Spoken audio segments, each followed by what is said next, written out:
જુનાગઢ મહાનગરપાલિકા જીપીએમસી એક્ટની કલમ હેઠળ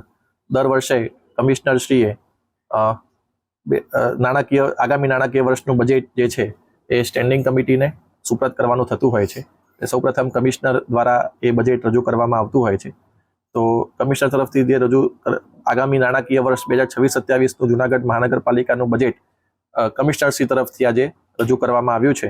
જેમાં આપણે કુલ 1501 કરોડ રૂપિયાનું બજેટ આ વખતે રજૂ કર્યું છે, જેમાં રેવન્યુમાં અંદાજિત 350 થી 350 કરોડની વચ્ચે અને કેપિટલની અંદર બાકીની જે રકમ છે તે આપણે આવક અને ખર્ચના અંદાજો આ વખતે મૂકવામાં આવ્યા છે. ખાસ કરીને પબ્લિક ઇન્ફ્રાસ્ટ્રક્ચરના કામો, એન્વાયરમેન્ટલ ફ્રેન્ડલી કામો,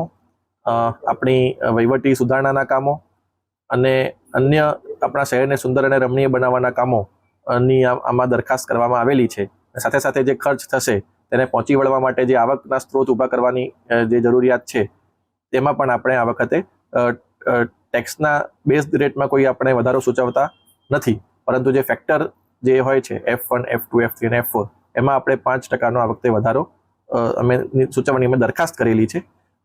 એટલે મને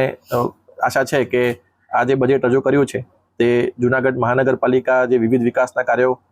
અત્યારે ચાલુ છે અને જે પૂરજોશમાં આવે ઝડપ એની પકડાશે અને આગામી વર્ષમાં પણ આ કાર્યો આપણે ચાલુ કરીને પૂર્ણ કરવાની જે આપણી ઈચ્છા છે તે આ બજેટ થકી આપણે કરી શકીશું તેવો મને પૂર્ણ વિશ્વાસ છે.